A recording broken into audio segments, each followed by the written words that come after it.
Hello, everyone. My name is Michael Gibson. I'm back with our guest. Her name is Nyasha Guion. Guion? Am I doing it Guion. right? I had it on here. I had it in my head, and then you don't have it on the screen. But an amazing lady. She works with Abuse Refuge Org. She has a lot of wisdom for her age. I'm not going to tell you her age either, but she's a very wise young woman. Seems to have her head on her shoulders well. I want to talk to you a little bit about norm therapy first. We are the only type of therapeutic service of its kind in the world.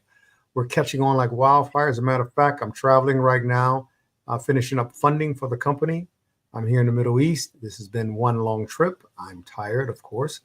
And then we have various things happening around the world that I'll get into during this session or the next, because I want to talk for a while to Nyasha. Nyasha, please tell our audience a little bit about you and what you do at Arrow and what you've done in your life. Just quick overview. Okay, so my name is Nyasha, and right now I'm an HR recruiter at Arrow. I just started, so I haven't got really dove into the whole process yet, but the onboarding process and everybody has made me feel welcome so far. But a little bit about myself is I just finished getting my MBA in Human Resource Management, and I also have my bachelor's in Food Service Management. Yay! Yes. Well, that's good. Yes. Okay. And do you like what you do at Arrow? I mean, do you enjoy yourself? Yes. So far I enjoyed it. Like I said, everyone there is nice, and I love people. So human resources was right up my alley. So yeah. And where are you originally from? I'm from New Bern. Well, I'm from Pollocksville, North Carolina, but I say New Bern because a lot of people know New Bern, North Carolina a lot more than Pollocksville. Right. Tell me, when you decided to come to Arrow and Norm Therapy to work with us, tell me what brought you to us. I think that goes back to me like helping people. I originally like looked into a lot of different volunteer positions, but as I started looking over like Arrow's website and the things that they were doing and what they believed in, it just like fit with me more. So I turned down 2 other volunteer positions to come join Arrow, and like I said, I just love helping people. So I think that's what really. Well, that makes me feel good. So you turned down Yeah. a couple of people to get over to it. Well, Yes. most of the people that work with the organization stay with us not for months, but for years. We have a lot of people who've been there for years. We actually had to let a lot of people go a couple of years ago. So we had so many people just standing around doing nothing. We had hundreds of people standing in the queue to be interviewed. We had 700 people in the queue to be interviewed. We had about 250 on staff. It was just too much. And now, as we grow, we'll start to do that again. But we're going to look at more of a paid environment for the employees here in the future. We'll talk more about that too. Okay. Tell me something. You're married? You have kids? Yes, I am married. I've been married now. My anniversary was just on the 3rd. So I've been Well, married for 9 years. Thank nine. You don't look like you've been in school 9 years. So I'll leave you alone. Okay, so 9 years you've been married, and Yes. you have how many kids? I have 2. I have a little boy and a little girl. My little girl's birthday was just yesterday. So yeah. Wow, you're in the season of celebration. Well, that's Yes. beautiful. I Yes. like that. And do you, in your infinite wisdom of being a mom and a wife, how do you juggle that with also having your undergrad as well as your graduate work completed and you're a stay-at-home mom? How is that working for you? I think it was a struggle at first because when I first started, I was working. So when I first had my first child, I was working. So juggling like military life with my husband and then just working was a lot. But, I got a strong support system. So I was able to become a stay-at-home mom. And it kind of like helped balance things out because I was able to take care of the house and stuff. So he could, go work and protect the foreign and domestic. So There you go. yeah. That's the hubby's job. That's his job. Protect the foreign and domestic. Hey, Yes. I spent many years in the military. I was in a very interesting unit. I was in special forces when I was in the military in the U.S. Army, and we were always called out to go somewhere to do something at the most odd of times. Tell me, is it the same for you these days with your husband? Yes. So right now he's on his sea duty, so he can have deployment at any given time throughout the next 3 years for him. So that's kind of how it is. But like we have it to where he's on sea duty, then he's shore duty. So when he's on shore duty, it's kind of just relaxed, just a normal 9 to 5 type thing. And sea duty, it starts getting a lot more stressful. And I think that's when like being a stay-at-home mom really does like for me get stressful as well. So yeah. What were some of the harrowing times you went through while your husband was on duty? I think the one for me was when I was pregnant with my daughter and I have a 1 year old. So they were like some months apart. So he Mhm. was out on deployment. So I was stuck with being pregnant and trying to take care of a 1 year old. And I think that was Oh, like that was a juggling act all by itself. yes, that was a lot. And when I was actually due while he was on deployment and we didn't know if he was going to be able to get off and everything. So yeah, I think for me that was like the most stressful time for me. But other than that, it's been But they pretty still have emergency leave? Or do they they still have do. it? He was Okay. able, he was able to get off like 2 days prior to me having he got home like 2 days Oh, prior to me having our daughter. Yeah. well, that I like that. Okay, there you go. He was there. You know, Yep. when my first child was born, I have two daughters and a son. But when Okay. my first child was born, I was actually in Argentina, in Buenos Aires, Wow. and they were in the Caribbean.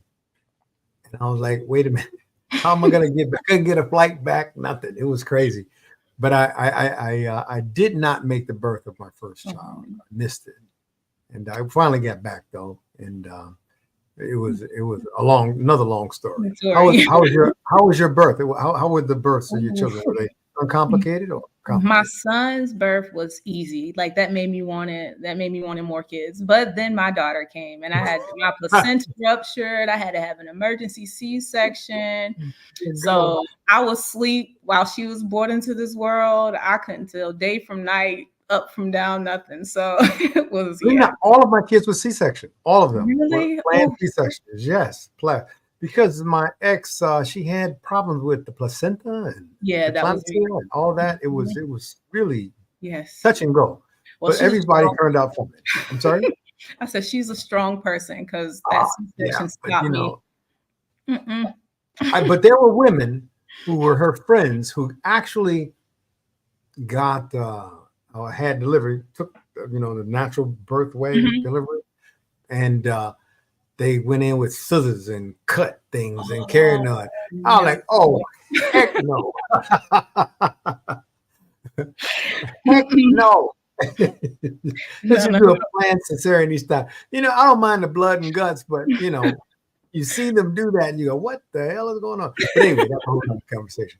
Some women, bounce right back, and others have complications their Oof, entire life. Really that interesting. was that was a struggle for me. The C-section was a struggle. The natural birth was easy peasy. I would have a lot more if it was gonna be like my first son. But nope. I do understand. I understand. Let me ask you a question.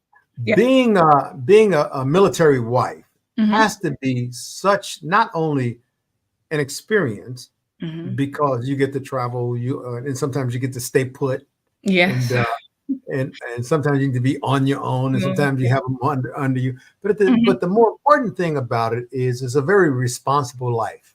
Mhm. It's a Oh very yeah. responsible life. There's always something to be responsible for. Hmm. Tell me, in the military environment, do you hear of abuse or see abuse even outside the base or on the base? I think let me see. I think it's a lot more verbal in a sense. And I think a lot of people don't realize just like even amongst like military spouses and things of that nature.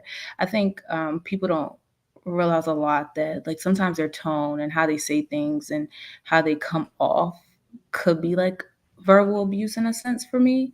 Well, But give I me an example. You don't necessarily need to give names, but give me an example. oh God, let me see. Whew. It's okay. Take your time. I don't You know. know, Look, I don't. you I see don't it even. everywhere. And the reason I asked you in this way, Nasha, the reason I Mhm, asked you is because most people can see abuse. They mhm, know it's abuse. It's inarticulate, or it's a very inarticulate subject. it is hard for them to articulate But abuse. but yeah, I don't really have a full example. I just know, like, just speaking with a lot of military spouses and just being within the military community, it's different. Like, spouses come off very strong at times. I'll say that. Yeah, So they come very. it can be verbal in a verbal. That's yeah, that's what I got there. It could be very verbal. It's better because people have a hierarchical understanding of the military. Yes. If the husband's a colonel, the wife's a colonel. Basically. And if the husband's an officer, the wife is an officer. And if you're a junior officer and your wife is a junior officer, Yeah. there we go. that game is terrible. I couldn't stand it. I mean, there's no way I could be married in the military. Forget that. That's the perfect way to explain it. Yep. I know how that goes. I just want to put you on the spot. And it's never changed because you go on 15 deployments and you have one deployment or two, and so she has more experience than you. Yeah. And she tries to counsel you, and I've been there already. My husband's 8th command, and on and on and on. Yeah, that's the way it is in the military. And I was like, oh heck no, I'm done doing it. Send me out to combat. I'll go to combat first. I don't deal with all that garbage. That's why I try to have my own career, stick in my own lane. Yep, I've learned. But people seem to take you seriously. I would believe. It's different. I think in the military spouse community, if military spouses could just get past asking, I think, like I told my husband, all the common questions I get asked once I start talking to people is, especially military spouses, is, oh, what's your husband rate? What does your husband do? What does your husband this? And I'm like, hi, I'm Nyasha. I have a bachelor's. I'm getting a master's. I have, I'm me. So yeah. Okay. It's always about the service member. Yep. Because they live by that. Because their tenure, just like in any relationship, is based on the male path, his path. And his pathing in the military is pretty much, 9 levels, from second lieutenant to 4-star general. And then you have your private up to sergeant major. All of these these 9 levels, I should say 9, 10 levels. All of these levels have a certain hierarchical understanding and weight to it. Relationships, I think, are the same way in civilian life. The people who are trying to equate what we're talking about. And if those of you out there, when you see this video, you got to know that the way of life in the military is very rigid and it's very structured. If you're going to marry someone in the military, especially as a responsible service person, if you're going to marry them and be in their life, you have to make absolutely sure that it's something that you're equipped for and ready for. Because there's a whole lot of redundancy in the military. There's a whole lot of what we used to call hurry up and wait.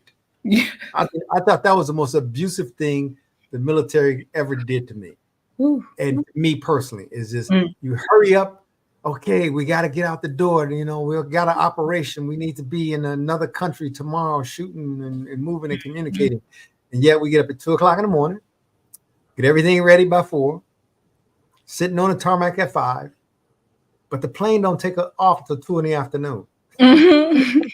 What the hell is this? The bird don't go. Wheels up at 1400. You're like, what? 2 p.m. So yeah, that was one of those. I think very abusive to. I think to screw with somebody's time. Has to be one of the most egregious things a person can do. You sound like my husband. Oh my God. Like, I could call him over and y'all could talk, because you sound just like him. Well, I'm former military. I'm former senior enlisted and former officer. So I've been on both sides. I went to OCS, became an officer. So I know both sides of it extremely well. And but and may I speak frankly? The one thing I don't like about the military, I've never liked it, and I love being in special forces because we had more autonomy than anybody else back in those days. But I hate ass kissers. Excuse the expression. I cannot stand people who buttress their lips up to your buttocks. I cannot stand these people. I have no stomach for these kinds of people. And I bet you see them all over the place. They're like lice in the military. They're everywhere. like lights. That's the That one is my thing I hated husband. about the military. And I loved being in what I loved what I did in the military. And I loved being around the people I was with. But good Lord, the ass kissing starts, everything else goes out the window. People That's lose my their husband. whole minds and their whole perspective. And it's that way in civilian life too. And I'm Mm-hmm. saying all these things because, the military is just a structured view of life Mm-hmm. that you have to have certain indulgences within the military to know what your comfort level is, as well as know what your parameters are. Mm-hmm. That's not always true in civilian life, and I think that's one of the reasons of divorce is so rampant in civilian life. I mean, it's so Yeah. pervasive now. I mean, everybody's getting a divorce. What is it, Mm-hmm. 54, 55% divorce rate? Oh, I'm not even too for sure, but like you said, a lot of people are, because I know a lot of people when me and my husband got married, like right after we got married, I seen a lot of our friends getting married, and majority of them now are divorced. So yeah, it is a high rate, but like you said, I think it just takes a lot more patience and communication within a marriage. Same thing with the military, kind of, but it just takes a lot more patience and communication within a marriage, so that divorce, it lowers that Exactly. rate a little bit. See what you said a few minutes ago? You said, I can call my husband over here right now. Y'all just talk. If you say it like that, see, Yep. you know your husband. You know Yep. your husband. You Yep. see, most women and men don't take the time to get to know that person so they Person. know when they're overstepping their boundaries or Mhm. when they're emasculating or being a misogynist or whatever they're doing, because oftentimes people put themselves on automatic in a relationship. They And I do. think that's so dangerous when they just assume that Mhm. it's a certain way without, saying something like I think you did a minute ago. You were making it known that you know your husband Mhm. and he could come over here and talk right now. And you didn't Good. speak for him, but you spoke about him, Yep. you know, in a way that you knew. Mhm. Most women can't do that. I've watched a lot of women over the years fail miserably at that. And I Mhm. think they're in competition with men. And I think Yeah, no, I'm saying women in competition with men, but not necessarily men in competition with women. Because women. if a man has to be in competition with a woman, he's not really considered a man in today's Yeah. societal Yeah. standards. But I think when a man has to compete with his woman in a relationship, I think that is the biggest cause on the planet for failure of that relationship. Mhm. I think more abuse come out of the stepping on each other's toes Those, and hitting each other face to face, always crashing in one another. I think that's the Mhm. biggest problem with a relationship. It's not that a woman needs to be submissive, although she should be somewhat because she has a role to play. But I Mhm. think, but I think she can be independent of the world, strong, educated, experienced, and just like as I said again, I want to emphasize independent of the world. But I think Mhm. she needs to be dependent on that relationship, Yeah. as does he. I think Mhm. that's very important. I think that's where most marriages fail. When I talk to people in norm therapy patients, they're oftentimes boo-hooing and woo-hooing about their relationship and why it's failing is because normally she will stand toe to toe with him, like Mhm. they're boxers in the ring. Where he says she's got something back, he said something, she got some, and a good wife, Mhm. my mom used to say, the man is the head of the household, Mhm. but the woman is the neck. Mhm. She can turn that head any way she wants to.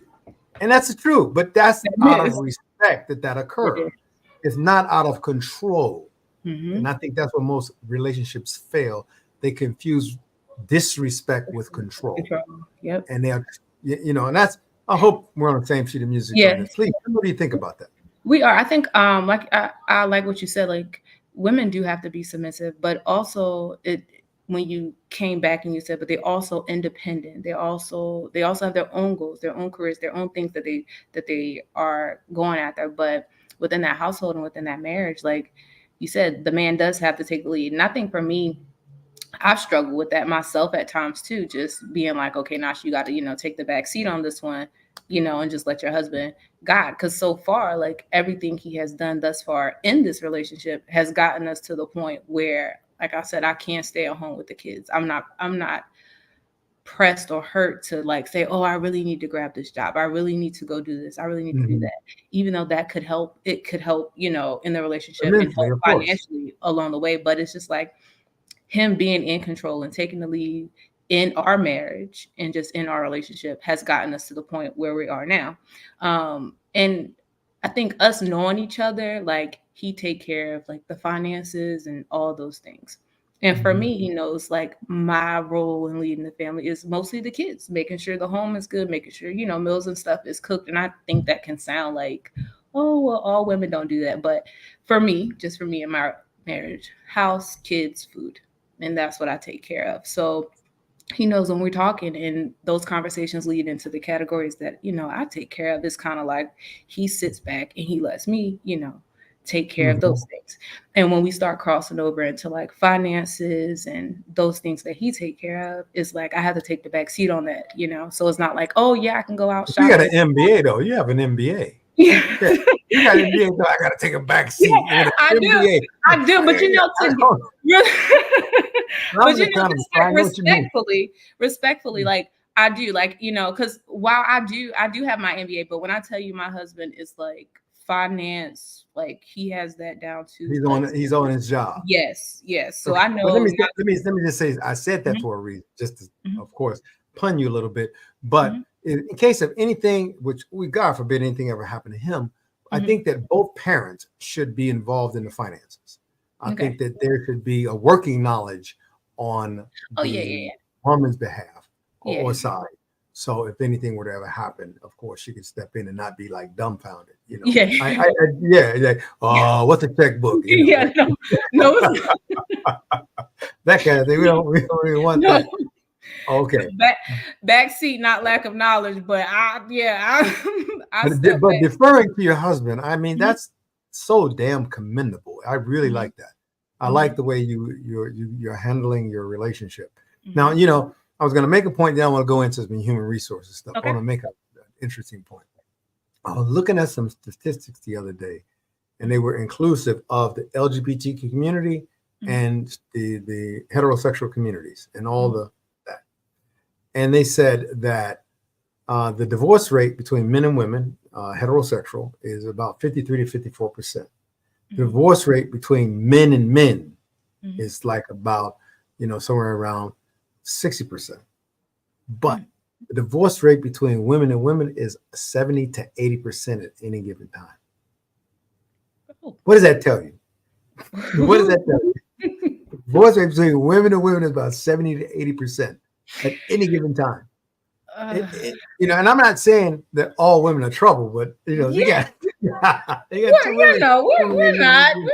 We're just strong-willed people at times. That's all. Exactly. And so I was blown away by that, but it makes sense. It really does. It makes sense. It doesn't always bring balance to have an issue every time somebody opens their mouth. It doesn't always bring balance to the relationship. It oftentimes brings turmoil. But that's okay. We can talk about something else for a while. Human resources. I saw in your bio that you're passionate about human resources. What makes you so passionate about HR? I think just coming up in the workforce, my ability to just form relationships with people, and I mean, like from young, old, janitor to management, district manager, my ability to form relationships with people just showed me like, okay, I really can connect with people. I really understand people, and that's what kind of led me more into human resources. And I just seen the way certain people, management, will interact with employees and things of that nature, and employees not really having a voice to be able to go to that manager and say, hey, I didn't like this approach, or I didn't like that approach. And I've seen people deal with a lot of things. And human resources, I felt like that was the perfect opportunity for me to say, hey, I'm a down-to-earth person. You can come talk to me anytime. You can come speak to me anytime. If something's not going the way you feel like it should be going, then come speak to me. And I think that leads back to just me being a people person and just trying to understand everybody and everybody's point of view. And that's what led me to human resources. Well, humans in general are complex issues anyway on their own. And interacting with other complexities within the workplace and trying to find your way through a lot of narcissism in the workplace. A great deal of ego and a lot of totalitarianism. Okay. I'm your boss. Oh, yeah. Do as I say, not as I do. Those kind of folks. Yeah. Um, if you run into that in the business world, I mean, how do you keep people on board? What are some of the retention strategies you utilize in order to keep people there? I think just having that open communication, that feedback, making sure people, especially like new hires and things of that nature, making sure people know that they have a way to communicate with somebody, having like saying, hey, this is your mentor during the new hire process, so you can always communicate to this person. Or if they're already in, having those meetings that draw that feedback to say, write down or put down. You don't have to speak up loud, but you could just put down something on this piece of note paper and put it in this box or leave it in this box in the break room or lunchroom. Those were things that those were things that I tried to implement like at my, previous job. Cause a lot of people may not feel comfortable with coming to that manager and saying, hey, um, I would stay longer if, these things were changed, or I would be a little bit more involved if this manager wasn't this way. Being able to put a concern box in the employee lunchroom or break room where the just employees are there, no management, no supervisors, no nothing. They feel more Mhm. comfortable dropping off and leaving those things. So for me, just for retention rate, it's mostly like feedback and making sure employees have someone they can come and talk to that they feel comfortable talking to. So So you don't just give them a voice; you give them a meaningful voice. yes, yes, But I think that's very important that uh, employees not go to work walking on eggshells. I think that tiptoeing on eggshells is probably the worst way to exist. yes. I have a always practiced over every company I've ever been involved, and I've never worked for anyone except for the U.S. government and myself. I've never had a job, so yeah, and I'm not trying to have one either. But, 'cause I don't like answering to anybody ever. I don't. I mean, I have to every now and then because Yeah, there's yeah. consistency to keep in mind, and there's people that you want around you who have pretty good minds. So Mhm. yeah, but I don't like answering to anyone or someone telling me what time to show up. And no, I'll show up when I get up. There you go. It's not always that way, but that's the whole philosophy behind working hard and being entrepreneurial and building your Mhm. companies.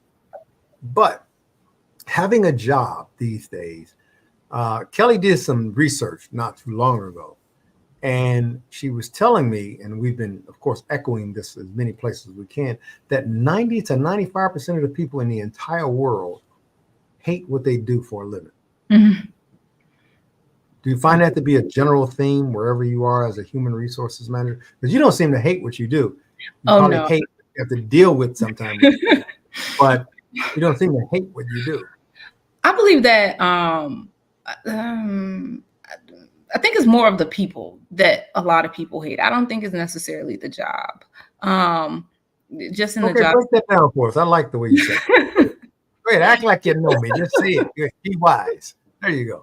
I think that for me, when I first got out of school, I love food. I love being in a food environment. Saw the culinary. I was going there. I was going there Yeah. next. But okay, I saw the culinary treats and all that. I was like, okay, So, you got a chef here. But anyway, go ahead. Go ahead. Forgive me for interrupting. so I love that. I love the management side of things. I love all that. So once I got the job with Krispy Kreme, because they hired me on as an assistant manager in training. So I got right from college, assistant manager in training. Going through training was nice. The people, everybody was nice. Everybody through training wanted to help you succeed in whatever you were trying to do. I think once you came into like your into my own store, it became very different. Now I'm actually managing people. So now I'm managing people saying, "Hey, I can't come to work today. Hey, I'm gonna be late today. Hey, I forgot my belt. Hey, I forgot my hat." And it starts to come. Retail. Oof, service industry. That's, hell no. I'm sorry. Keep going. You go. Okay, keep It going. starts to Forgive become me. a hassle. It starts to become Wow. a hassle. So then you have to deal with that, and then you have to deal with you are in customer service. And yes, while 9 times out of 10, every customer is like, hi, chipper, happy about everything. You have that one customer to where a donut's not available. So now you have to deal with an upset customer who wanted just one donut. Now they want 2 dozen donuts just for the hassle of them coming and not having this one donut. So I enjoy Krispy Kreme. And I enjoy like being in that environment. I enjoyed everything about it. I think that goes back to just dealing with employees, and Right. just not every employee, but just those ones that just made the job just a tad bit harder. The ones that saying, no, I can't clean the restrooms. Well, you signed up for it, so You you have to have be a therapist too, all day, every day. yeah, Okay, so yeah, you're calming people down, and you're yes. revving the others up. Mm-hmm. Oh, Yep. so you were on basically a yo-yo most of the time, and then you never know. I mean, there's more wisdom in the unknown than there Mm-hmm. is in the known. Mm-hmm. When people know something, they're not wise about it. They just know it and they do it, and that's that. There's no real, Yep. exuding wisdom. But Mm-hmm. when you don't know something, you have to like really take a look at everything Mm-hmm. instead of, so you don't know those circumstances that's going to present themselves every day. Mm-hmm. At norm therapy, we try to make sure that, I don't know what the next call I'm going to get from a victim. I don't know if they got beat up by their husband, or if they have sexual proclivities, or Mm-hmm. I don't know what it's going to be, or they were a victim of child abuse. Mm-hmm. I don't know. So I think being wise about what you don't know is always better than being smart about what you do know. Yep. I think that's really important, that you take that kind of attitude. Um, you must always try. I think I heard Will Smith say this once, some years ago. You must always try, I think, in anything you do in life, to see where you are and where you want to be before you endeavor to go. Mm-hmm. Before you get there, you need to see it. And I've Mm-hmm. been kind of working with that. And of course, my big sister calls me now, and I'll always tell, because I'm divorced now and my kids, and I tell her, give me a call, anything happens. But sometimes she just calls to say hello. Every time I see it, I go, if something happened, while I'm overseas, please let me know. That Yeah. kind of thing. Um, but I'll get back with you. Sorry. No, you're fine. Yeah, every time I see, I go, what happened? Exactly. Okay, so human resources and culinary arts and skills and management and Mm-hmm. cooking, chefing. Tell us about Mm-hmm. that. How did you make that your undergrad? Oh, so I grew up in like where my grandma was always cooking. I had two aunts that were always cooking. And I think that's what really led me to like culinary arts. I was originally leaning towards going into the military myself, but it changed and I went into culinary arts. I enjoy food. I enjoy like And creating what is things. culinary art? Is this like you make it look like a swan? Is I don't know. It can be It's though. pretty It interesting. can be. Really? It can be. Okay. So it all depends. It all depends on what you're going for and what you're leaning towards. For me, I love like classical French. A lot of people will say like the dishes Have where you you been get to France? no, I've never. You My need to go husband to has France. You need to though, go to. but I If you're haven't. a culinary arts person, it's more frou-frou there than any other place on the planet. You're gonna have a ball. They have some of the best restaurants, I think, and establishments in the world. Okay. There for culinary, or that cuisine that people enjoy. Plus, another good place is India. India has a great atmosphere for culinary arts as well. But there's a place in Switzerland. There's two places in Switzerland: Zurich and Geneva. Okay. Those two places, they have some of the best restaurants I think on the planet. Just totally, um, just underwhelming to look at. Mm-hmm. But when you go inside, there's a place called Zoom Ruden in Zurich. And there's a river called the Lima Kwai, and right across the river, Mm-hmm. there's a restaurant Zoom Ruden. And you know what it is? It's like a 12th century boat hauled out as the Wow. roof. So when you walk in, you're in an upside down boat. The place has been there since like 13th century. And yeah, it's no joke. A 1,000-year-old restaurant. You go in, and the food is magnificent. I can't even express to you how magnificent the food is. And then in Geneva, I can tell you, everywhere you eat in Geneva, you're going to enjoy yourself. It's just going to, a person like you with your background, you'd go there and you'd have a ball. You would be like, I'm in culinary arts heaven in Switzerland. Oh yeah, in France. because right there, Yverdon is right on the border of France and Switzerland and all of that. But Okay. you know, you would have a great time there. Also, Asia. You were in where? I think you were in We were in Asia. Where were Japan. you in Asia? We were Japan. in Yeah, Japan. you were in Yeah. Japan. Mm-hmm. So you were outside of Tokyo, I think, right? Mm-hmm. Yes. Okay. And I So still what go was here. the best part of the culinary experience there? The ramen. I love the ramen. That Really? has it stuck with me, and now I'm at the house. Like I go to like the little Asian markets, and I'm trying to make the best ramen It's here. hard to Yeah. get better than Japanese or Chinese on the continent. Ramen Oh is my hard. god, It's it hard to was get it. amazing. It was Yeah. amazing.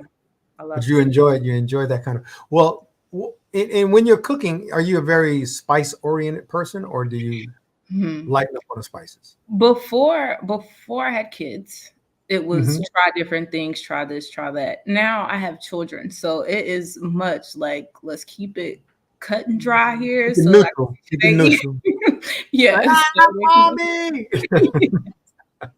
yes. So you mentioned earlier, I hate to keep jumping around, but I No, no, enjoy no, talking to you. no, you're So, fine.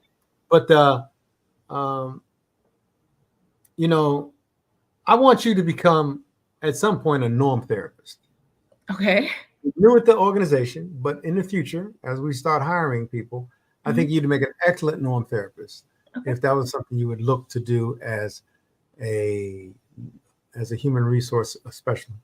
Mhm. Because we have programs that we're implementing in corporations around the world where we're training them to have an abuse-free environment, dealing with principally human resources departments in different companies around the world, and of course management. Mhm. And I think we have a suite of tools and training for corporations and individuals and leadership, especially Mhm. within those organizations, that will help with curtailing abuse in the workplace. Do you think human resources extraordinaire like yourself will be interested in something like that? Yeah, yeah. I think that will be up my alley. It's kind of the same thing, helping people. So yeah, I would like that. I would enjoy that. We have some very strong techniques that we use. Mhm. Not only do they help people, but it's kind of lasting. It's transfers into the home. There's a level of transference of those skills that you learn in the workplace against abuse and abuse mitigation, that you can take those skill sets into the home with you. And we'll talk more about that over time, of course. Okay. But I like that. Let me see if there's any questions here, real quick. Okay. Uh, yeah, yeah, talking about food. Of course, we go back to you. Okay, you talked to, and another person. I'll tell you something. When I first met Kelly, Mhm. she was kind of a wanderer, like Mhm. a wanderer, and like just having a ball, just going from here to there. And I don't think she could cook. I Mhm. really don't. And I mean, I've never been to her home or anything like that to, Mhm. sit down and eat it. But the way we would talk when we were on the phone, it doesn't. I think she just ate out. That was just the way it Oh. was. Even though her mom has like a catering company, and she's been around food her entire life, and she's been that daughter who, like a sponge, who absorbs everything around her, but didn't really know she absorbed it. And then she went through norm therapy, and all of a sudden, those latent tendencies, understandings, teachings, and experience that she didn't think she actually had. And she started to cook. So every now and then, when I'm on a video call with her, because we mostly talk over video, she'll show me this is what I made. She cooked like a chef. I Oh. can't even explain it to you. It's like, I'm on the phone talking about this and that, norm therapy, this, and she's like, walking around putting stuff here, cutting this up, moving this and turning that over and putting flour on that. And what the heck is this? It's like an hour later, she's got this beautiful plate, looking like you just got out of a restaurant. Restaurant. She's about to dig in, and 15 minutes later, she's done, but it took her 2 hours to make it. Yeah. Like, oh, That's God. Oh, God. that sounds about right. But how do you balance that? Because when I go cook a steak, I flip, flip, I'm done. We're 10 minutes, I'm out of the kitchen. Oh Okay, no. whatever. Maybe I bake the potato, and that's probably in the microwave. So how do you make that um, how do you make that your main focus to have the patience for that? I think it's all about planning, just having it planned out. So normally it starts in the morning. Once I fix breakfast, my breakfast is simple, something simple. I already know what I'm making. So when I'm planning for dinner, I'll go ahead and get everything prepped up. So when it's time to like cook it, yeah, it does take a minute because you do put your love and energy into it. So it does take a little while to cook those things. But just plan it out. Just plan everything out and add a little bit more to your steak, like some garlic and thyme and butter and I you really use garlic, not thyme, but garlic and butter. A matter of fact, I'll cut up what do they call them? Teeth of garlic or tooths or whatever you call them. The little wedges of garlic. I'll cut them know. up raw. I mean, straight up raw, and put them in a pan, and I'll let that cook just a little in the butter Mm-hmm. or whatever I cook to keep it from sticking. Mm-hmm. Because I cook on the stove a lot, and I don't like electric stoves. I like fire. Uh, I, yeah, Yes. I The like heat what do you distributes prefer? better. I know it does, Mm-hmm. but somebody was telling me the other day that there's a problem with gas these days, and I said there's always going to be probably the industry that once you use more electricity say there's a problem with gas. Okay. Who knows? Yeah, Yeah, So that sounds about right. yeah, exactly. Because I know chefs all over the world prefer gas A gas stove. overwhelmingly. But Mm-hmm. anyway, what excites you the most about your food that you cook for yourself or your family? What excites you the most? I think just like when I hear my husband say, "Oh, baby, this is a good. You did good with this." I'm Well, like, that's good. "Yes, checkmate." There you go. Well, I guess that's the best test. Yeah. If the husband's cool, then the family should be cool. Yes. I think as men, we give a lot of leeway to our children. We just do. Yeah. I have 3 kids, so we just give a lot of leeway to them, and we make sure that they're okay with what we're okay with most of the Yeah. time. So I'm Yeah. glad he's that kind of dad. That's a Yes. good thing. I always tell people that a child's opinion and decision, they're both very important, but their decisions are like, how's little Billy down the block? Is he a good guy? Yeah, I think he's a good guy. Or, do you like that red bicycle? I think that adults should make the decisions and Mhm. for children, period, until they're not children. Yeah. Mhm. And not negotiate with Yeah. them. And because children want to be led, Mhm. forget that. But anyway, that's for another conversation. I'm going to ask you a couple more questions. That's okay. Okay. Yeah, that's fine. You mentioned that you like to help others. Do you plan Mhm. to take that into your future interests? Yes. So, right now I'm currently looking into obviously just human resource or just human resource related jobs, but I've also looked into like this may sound weird, but like starting a nonprofit myself, but more so towards kids aging out of the foster care system. I was just talking to my husband about it. Just help it. Like, I feel like they've already been through a lot. And Mhm. I think that ties back into like abuse because a lot of kids probably in the foster care system have witnessed and seen those things. So just giving them a safe space to come out and help them find jobs and get a good start into like life for themselves. Feel cared for and Mhm. wanted. Yeah. I think that's the biggest problem with foster systems that they pay money for that incentive. And I think they should pay money for the upkeep and make it known for the upkeep and the maintenance of the child and not, Mhm. in exchange for the child. And I Child, think yeah. oftentimes children feel bought and sold like in the system Mhm. that way. Nah. I heard a story today where a lady said, she said that she went to her girlfriend, and her girlfriend husband served her divorce papers because they found out that the child was not her child. And Mhm. she's like, wait a minute, this is your child. I've never been with anybody else. This is your child. And so she was like, what's going on here? So she was like, if they're not his child, and how is that possible? And I've never been with anybody but him. Let me go and see what's going on. So she went and got a DNA test. She was not the baby's mother either. At birth, the baby was switched. And later they found her child. They found her child, and she was in a foster care and had been for 5 years. So what do you do with the existing child that you fell in love with and this is your child, and then you got to find your child and bring that child? What do you do? And I think the problem started from whoever gave that child up. That's Mm-hmm. in the foster care that was switched at birth. I think that's what happened. The problem starts there, and I think parents and people are having kids now that they shouldn't be having. And they're overburdening society. What do you what kind of a? I mean, of course, that's child abuse and it's systemic. But Mm-hmm. what do you propose we do about that? Whew, I don't even know. And I think that's why so many lawmakers now are, well, no, I can't even say that because they're making it so you can't even, take other steps or, steps before that even happens.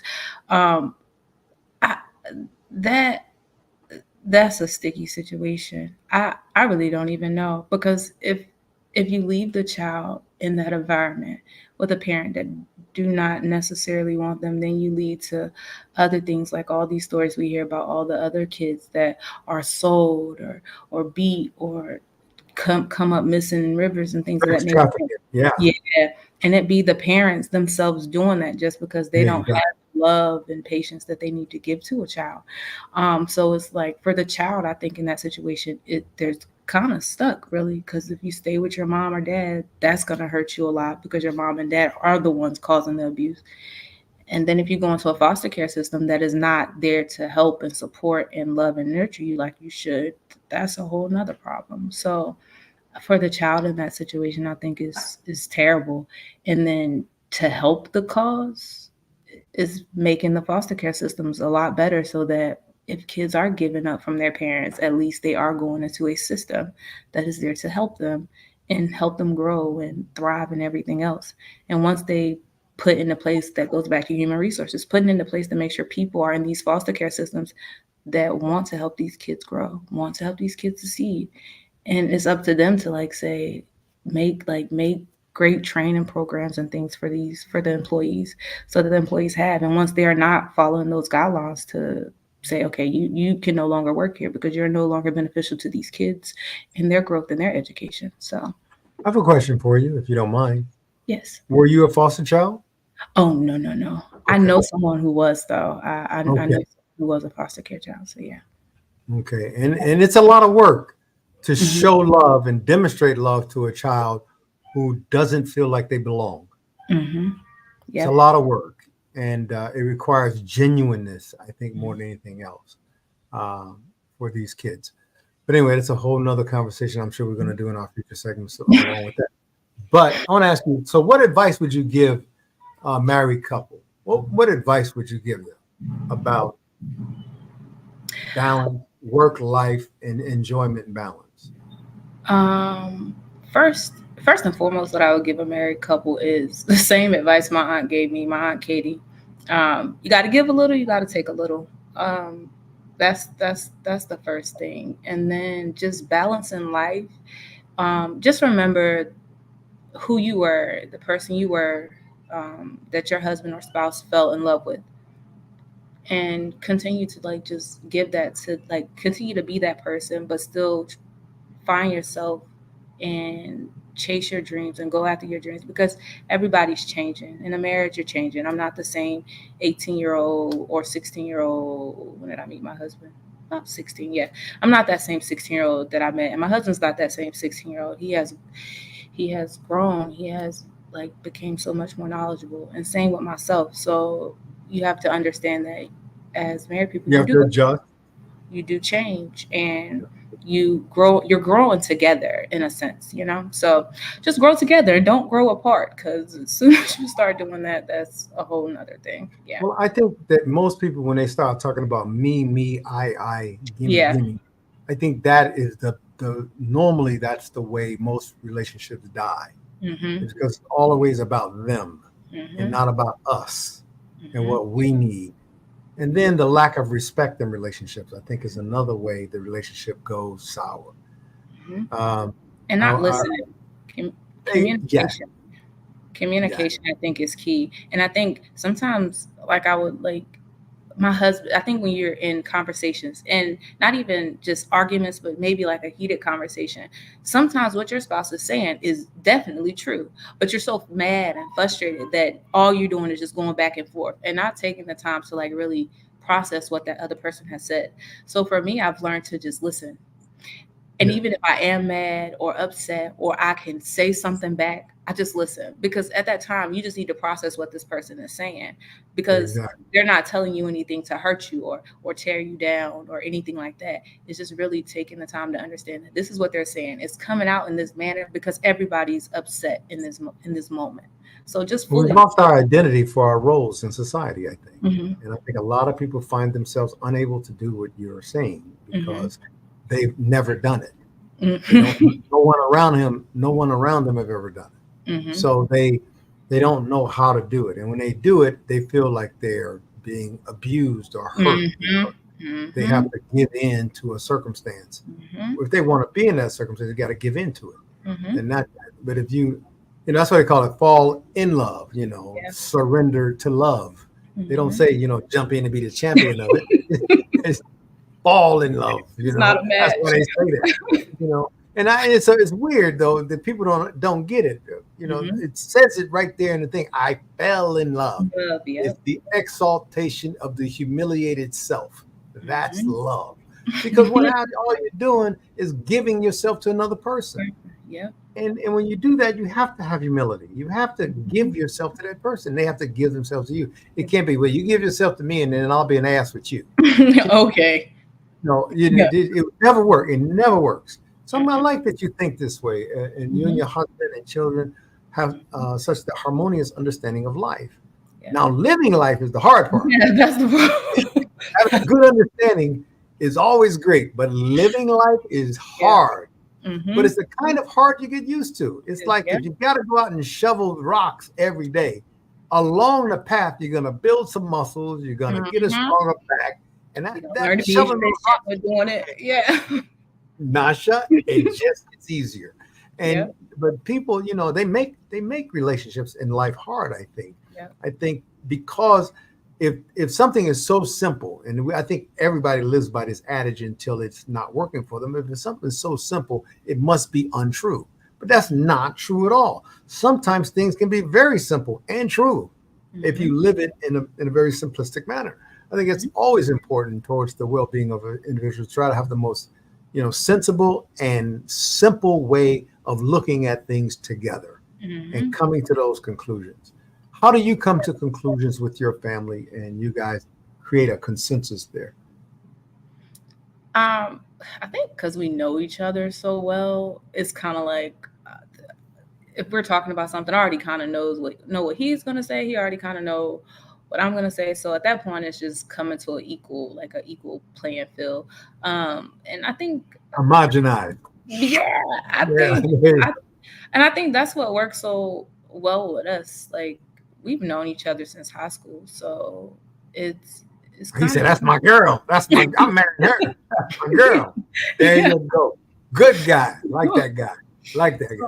Okay, good. We already kind of know how each other works and things. We already know what one is passionate about over the other. Like he's more passionate about something, so it's kind of like, okay, fall back. Now I should let him have this one. Let's go this route. And he knows I'm passionate about certain things, so he's like, all right, you got this one. But yeah, that's, I don't know. It comes easy, really. Respect. I think Yeah, respect is the key to all things. yeah. Uh, Oh, I think it just froze. Ooh.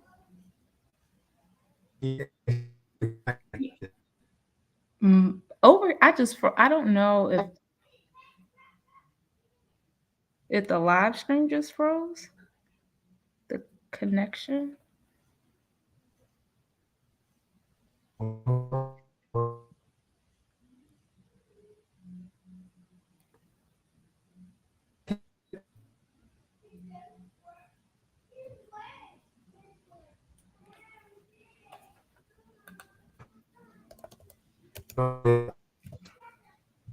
It's still kind of frozen.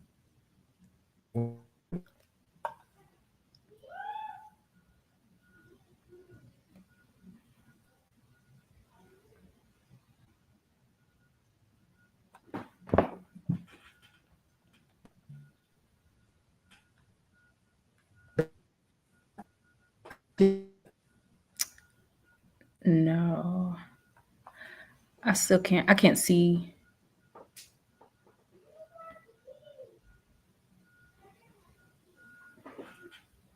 Okay. There you go. Yeah, you're on mute now. Okay. Yeah, who put me on? No, yeah. Let me just. Listen, I'm so sorry. Oh no, you're I'm in the Middle East. This is how it is. You know, I have. What can I say? you're Uh, fine. I'll be glad when I'm back to on the U.S. side of things. Uh, no pun intended. But what was I asking you about? What are some of the most passionate things you want to share with our audience before we leave? um, for within this, just the whole community with Arrow or just the abuse care, just be yourself. Be patient with people. Take the time to understand someone. Listen first, talk second. But yeah. Well, sometimes don't talk at all. Yeah, or Sometimes, just be a listening ear. Yeah, just listen. yeah, Mm-hmm. yeah. I think that's very important in a marriage. That Mm-hmm. sometimes, if you're going to talk, you don't need to talk that minute. You can just sit and think about it a couple of Mm-hmm. days or a few hours and come back to it later and have Mm-hmm. a constructive conversation instead of you say this, I Abuser. say that, I say Yeah, this, you yeah. say. Oh Tit my for gosh, tat. that's so monotonous. Oh my God, Mm-hmm. nothing ever is accomplished that way. And I'm glad that you're saying this as a younger person because I think it's important that as you get older and more responsible in life, and I don't mean only because I'm much older than you are, but the I say it that way. Um, but I think when you miss out those stages where you have patience for one another, Mm-hmm. I think that it will work to your detriment over time. It gets Mm-hmm. worse. It never gets better. So you got to learn patience. And matter of fact, what I always tell people, never ask God or any super being for patience, because they'll give you exactly that, something to be patient over. Searching for You okay. will wait. God will make you wait. So don't ask God. Just try to practice patience. We'll teach Now, you the also, you want patience, Yep. and you can see God now opening up the book of Job. Like, hey,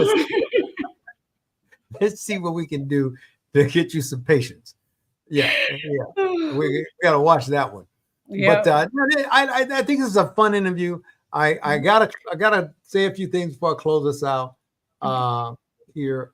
Um, but I enjoyed this conversation, and I want to share this with our audience. Let me put this over here so I don't look like I'm looking off to my left, which I am. All right. If you've enjoyed and got something out of today's live podcast, share this live session with a friend who could also probably benefit from this message. Please go to goarrow.org. That's GOARO.org and to normtherapy.com and explore our opportunities. You can also seek help for yourself or someone needing our services. If you're interested in applying to participate in our live sessions, like I'm doing right now uh, with Nyasha, please contact us at contact@normtherapy.com. If you're a victim or survivor and you need help with abusive circumstance and you want to see a norm therapist, contact us at contact@normtherapy.com. Somebody will get back with you immediately. Thank you for joining us, and we of course we can't wait to see you again on Sunday, July 14th at 12 p.m. noon or Eastern Standard Time, where I'll be interviewing Stephanie Tompkins, an infographic designer at Arrow. An amazing lady. I've known Stephanie. She's also a norm therapist, so it'll be fun talking with her. And I really enjoyed talking to you, Nyasha. I really did. You're a very bright, intelligent, articulate, strong, clever person. I think that's really wonderful. You're in a great relationship.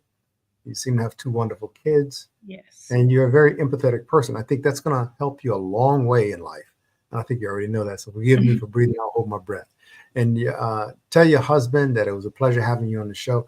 And maybe one day I can have you both on and we could just talk about the dynamics of that marriage. Because it sounds like a great marriage to me. And juggling it with the military has to be hell. Yes. So I really want to get into the weeds on that one with him. I mean, I don't mean like you guys are going through hell, but Yeah. everything's on a time constraint. Everything's on a time constraint in the military. Everything. So living by that clock. Old dark 30, that kind of thing. I Been will there, have done that. Say again. I will have him reach out to be on the podcast for you. So I love that. But I'd like to have you both at the same time. If you okay, could arrange that. Talk to Kelly. You can set that Okay. up. I would love to have it and just have a, your dynamics of relationships are so important. Mm-hmm. And I think people, when they can't communicate well in a relationship, they always try to blame themselves or blame someone else. Mm-hmm. And they really don't know that it's not their fault. Mm-hmm. Because if they knew how to communicate, they wouldn't be having a problem in the first place. It's, Mm-hmm. how they learn to communicate with their spouse is the problem, male or female. Mm-hmm. So anyway, blah, blah, blah, 50,000 words. Nyasha Mm-hmm. Guion, right? Guion? Guion. Guion. Yes. Guion, correct? Yep. Guion. Forgive me again for breathing. I will hold my breath some more. But Nasha Guion, it has been Mm-hmm. a pleasure having you today. You want to close us out with something? Oh no, I don't have anything. It was a I'll pleasure close this talking to you out. too. So I enjoyed you today. I enjoyed this conversation. I look forward to our next conversation, hopefully in the next month. I Mhm. appreciate everybody for showing up today. This will be found on our YouTube channel and all of our other channels. And I wish you all the luck in the world and success. And I look forward to seeing you around the water cooler over at Arrow in North Therapy, and talk soon. Thank you, everyone, for joining us today. All right, thank See you you. on Sunday.